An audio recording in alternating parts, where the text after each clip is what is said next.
It looks like a simple pawn race. We push our pawn, black pushes their pawn, who gets the queen first, and then we'll know who wins the position. We push, they push, we push, they push, we push, they push, we push, they push, we get the queen, but wait, black gets the queen with check, and after we move, it's actually just a draw. Black will keep checking us, even if they stop, we can't really do anything.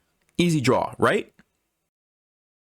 Wrong. Nikolai Grigoriev was the composer of this puzzle in 1928. He composed over 300 chess puzzles, but he specialized in king and pawn endings that seemed simple, but actually had a hidden idea. Before I say anything else, would you like to pause and see if you can find the winning idea for white?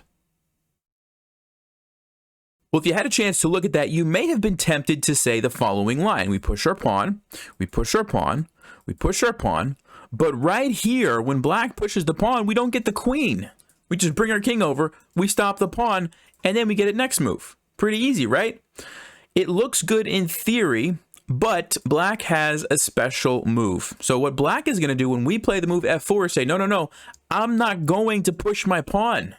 I'm going to go get your pawn. Play the move king to b5 and watch what happens.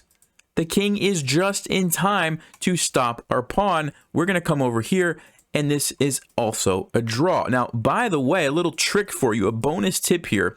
If you're playing in a bullet game of chess and you only have 5 seconds on the clock and you want to know, can my king stop the pawn in time or not, you can make a box. Follow the diagonal, make a box like this, and if your king can step into that box, guess what? You can stop the pawn.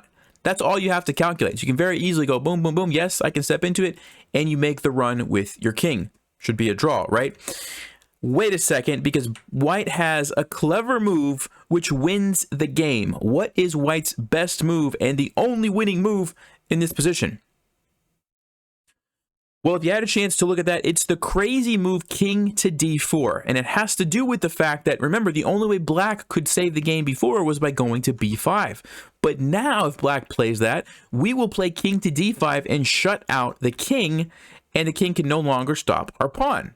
You say, well, that's great, Nelson, but now black's going to change strategy. They're not going to go for that. They're going to push the pawn because we just wasted a move, right? So they're going to go here, and we're going to push our pawn, and they're going to push their pawn, and we're going to get another race, but this time, black's going to win. And even though we get the queen, we have the same situation. Black's going to put us in check. It's going to be a draw, right? Wrong, because we have a clever idea that I did not mention. So after king to d4, when black plays b5, what should we do to win the game? Well, if you had a chance to look at that, the move is still f4.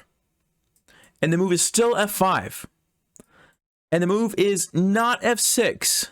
This is where we change it up and we play the move, wait for it, king to c3.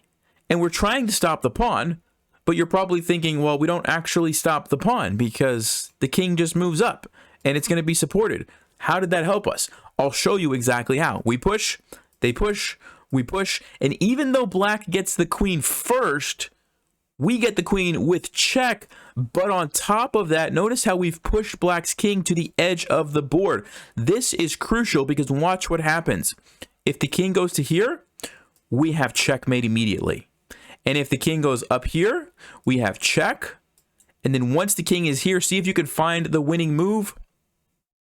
That's right. Either of these two moves will work. It's a skewer. The king has to move to the side, and we take the queen and we win.